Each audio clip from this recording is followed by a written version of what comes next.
Miidhaa jijjiirama qilleensaa damdamachuuf biqiltuu dhaabuun kunuunsuun dhimma murteessaadha jedhan ministeera haqaa Dr. Geediyoon Xiimotewos. Hooggansii fi hojjettootni ministeera haqaa fi abbaa taayitaa dhaabbilee siivilii hawaasa Itoophiyaa waliin ta'uun magaalaa Adaamaa aanaa Malkaa Adaamaatti biqiltuu ashaaraa magariisaa dhaaban. Duulli dhaabbii biqiltuu kun qindeessummaa abbaa taayitaa dhaabbilee siivilii hawaasa Itoophiyaan kan geggeeffame yoo ta'u, saganticha irratti qaamoleen olaanoo federaalaa, Oromiyaa, kutaa magaalaa Dambalaa akkasumas qaamoleen hawaasa garaagaraa hirmaataniiru. Kantiibaan magaalaa Adaamaa obbo Haayiluu Jaldee ashaaraan magariisaa hirmaachisaadha. Namni hunduu ashaaraa isaa kan ittiin kaa'atudha jechuun mana barnootaa keessa biqiltuu dhaabuun kan barbaachiseef barattoonni biqiltuu kana kunuunsuun mana barnootaa magariisa taasisuu akka qabaniif ta'uu himan. Ashaaraan magariisaa hirmaachisaa, amantaa hin qoodu, daangaa hin qoodu, siyaasa hin daangessu. Akka waliigalaatti qaamni iddoo jirutti iddoo hojjechuu barbaadetti kan hojjetamudha. Hojiin isaa, yaadamni isaa yaada hirmaachisaadha.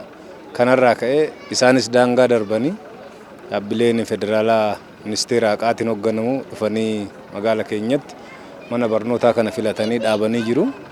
Kanaaf inni kun kan dhaabne kanaan dura dhaabne magaalaa keessatti dhaabaa turre haamilee ta'aa waan dhufeef magaalli keenya gara magariisummaatti jijjiiramu waan jalqabdeef amma immoo an filanne manneen barnootaa keessatti baay'inaan dhaabuu, manneen barnootaa keenya dirree magariisaa ta'anii iddoon ijoollee keenya itti baratan akka midhaganiif irratti xiyyeeffatame. Isaaniifis kanaaf kana kennine manneen barnootaa hafanis akkuma kana garanatti akka xiyyeeffatamuufi. Daayiriktarri olaanaa dhaabbilee siivilii Itoophiyaa obbo Saamsoon Birraatuu haala qilleensa biyyaa jijjiiruudhaaf inisheetiiviin biqiltuu dhaabuu gadi bu'uun jijjiiramni guddaan jiraachuu himanii kunuunsa isaa irrattis qaamni hunduu tumsuu akka qabu dhaamaniiru. Haala qilleensaa biyya keenyaa jijjiirame san bu'uurumarraa jijjiiruudhaaf gara fuulduraattis biyyi keenya karaa kanaa gogiinsa adda addaa yookaan immoo jijjiirama qilleensaa karaa adda addaatiin itti dhufu dandamachuudhaaf yookaan immoo kana jijjiiruudhaaf inisheetiiviin akka biyyaatti kaa'ame kun baay'ee jijjiirama guddaa fidaa waan jiruuf kaabatti, kibbatti, bahaatti, lixatti, giddu galeessatti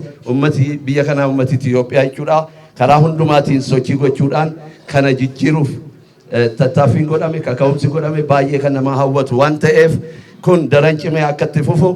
Ministeera haqaa Dr. Geediyoon Xiimotewos hojiin ashaaraa magariisaa hojii mootummaa qofa osoo hin taane hojii qaama hundaati waan ta'eef hojii kana itti fufsiisuuf hawaasni siivilii akkasumas qaamni hunduu ga'ee isarraa eegamu bahachuu qaba jedhan. ይህን አይነት ስራ ከመንግስት ፕሮግራምነት ተነሳሽነት hojiin akka kanaa qofa sagantaa mootummaan qabatee hojjechaa jiru irra darbee aadaa hojii dhaabbii taasifachuun itti fufiinsaan hojjechuun ashaaraa magariisaa akka biyyaatti qabamee jiru ajandaa mootummaa qofa osoo hin taane kan uummataa taasifachuun ga'ee keenya bahuu qabna.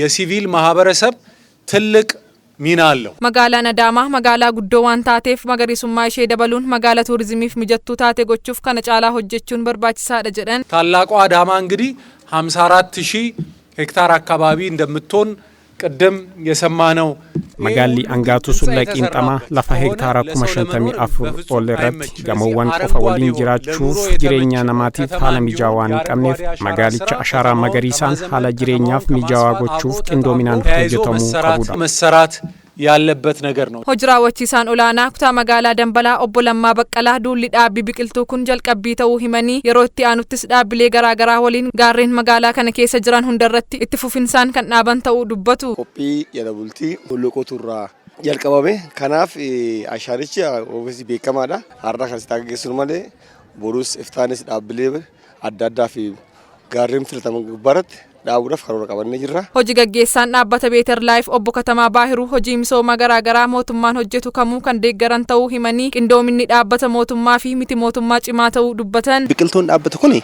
biqiltuu kuduraaf mudura ta'uu qaba, kan nyaatamu, kan gurguramee irra galiin argatu ta'uu qaba.